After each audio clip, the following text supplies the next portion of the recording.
Welcome to Round 5 of the Parenting Roundabout podcast for the week of March 15th. I'm Terry Morrow, and I'm here with Catherine Holeko. Hello. And Nicole Eridix. Hi there.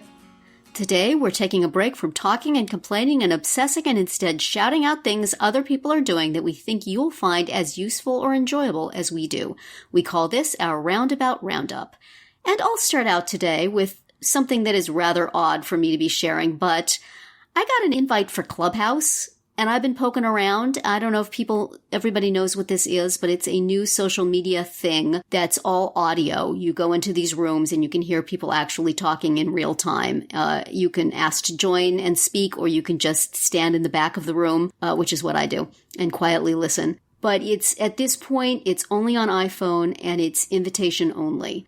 So they're I think ramping it up slowly and that way. But I got invited as a part of a group that was trying to get as many group members as possible onto it so that we could meet and chat there. And I feel like an old lady who got let in the back, somebody let the back door ajar and she kind of snuck in and is, looking around. Hope nobody notices me. I'm probably not cool enough to be here.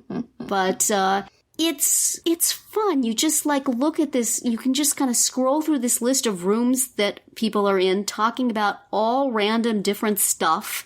And some people, there are people there whose names you would recognize and people there who you wouldn't. And you can follow people and then you get notified, I guess, if they're online. And you can join clubs and you get notified when those come up.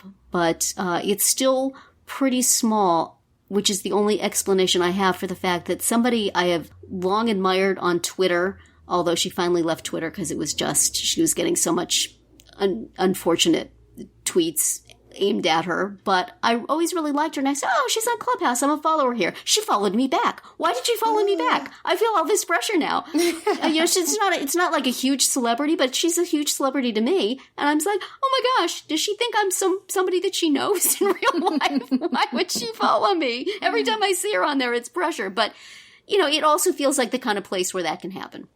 Mm-hmm. So, because it's not huge and antagonistic yet that I've been able to see. So the other night I just happened to notice there was a room open where people were talking about Meghan and Harry. You would have enjoyed it, Nicole. They hated Meghan. So, but I kind of stood in the back of the room and listened for a while to them talking about that stuff. And it's and then I, walked out and nobody knew I was particularly cared that I was there or that I wasn't there. But, it's neat. It's different. And I'm enjoying it and feeling all hip with the kids. Look at me.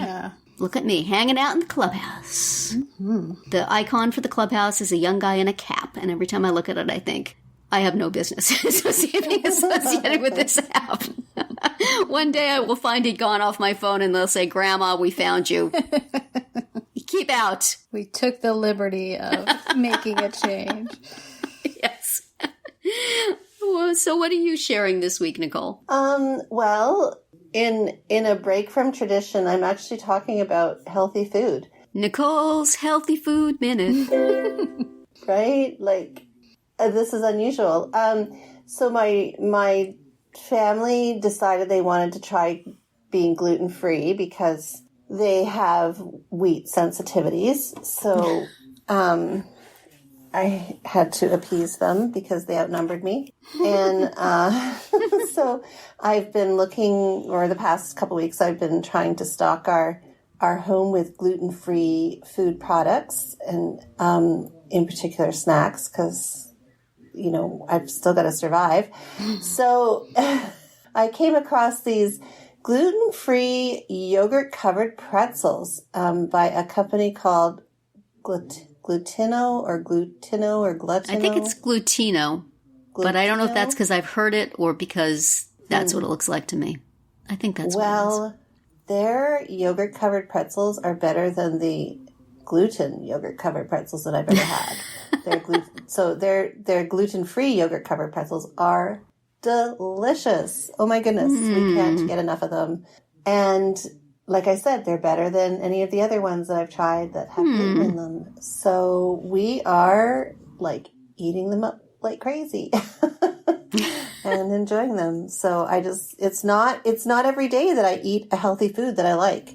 So particularly when it comes to stuff like this. So I'm excited that I have found this yummy snack. I used to go to that gluten-free and allergy-free expo every year, back when gathering together with a group of strangers was the thing you could do. And there are so many snacks. And like, I would say maybe 3/4 of them are, if you have a dietary restriction, it's better than nothing. And then like 1/4 of them are just awesome. So, some combination of ingredients they've put together without the gluten, and it's just wonderful. So it sounds like you found one of those. Yeah, it's really good. It's like the pretzel almost tastes like a cookie. So that's probably what does it. But yeah, it's really good. So yeah. Okay. Very yummy. Sounds good. Mm-hmm. And Catherine, what are you recommending? Something ripped from the headlines here. You're just picking up on the newest and hottest in television entertainment, I see. Yes. Although at least this one, they're still making new shows, right? Oh, okay. So, okay. I didn't know they were. The I thought show, it was old. my latest quarantine watch, of which there have been many, is called The Midwife. So this is a British show that there's like 9 seasons of it on Netflix, and I think there's more coming, or either coming to PBS or wherever it is they normally air it, and then eventually it shows up on Netflix. I don't know. Anyway, I'm not there yet. So, but this is a show set in the late 50s and early 60s in the East End of London, and it follows a group of nurse midwives, some of whom are nuns and some are regular lay people, but all are trained nurses and midwives. And so it's kind of like an anthology, because you've got like the different families every week of who's having a baby, and those, you see them once and then you pretty much don't see them again. It's self-contained within that episode. And then there's the story of all of the nurses and the one doctor and, kind of what goes on in their personal lives outside of when they are biking around the East End with their medical bags strapped to the back of their bike. So I don't know. I'm just enjoying it as like a nice, like, bad things happen because this is sort of a medical show, right? But, but mostly good things happen, little babies. And it's just, you get the British accents and the like early 60s, like hairdos and clothes. And, it's just, I find it relaxing. So, and it's like spot that British actor, like one episode. Yeah. Well, one episode had not one, but 2 people who were on Outlander. And they didn't like interact on Outlander, and they didn't interact on Called the Midwife either, but they just happened to both be like guest starring in the same episode. So, and of course they look extremely different because on Outlander they're like in the 1800s. So or 1700s, sorry.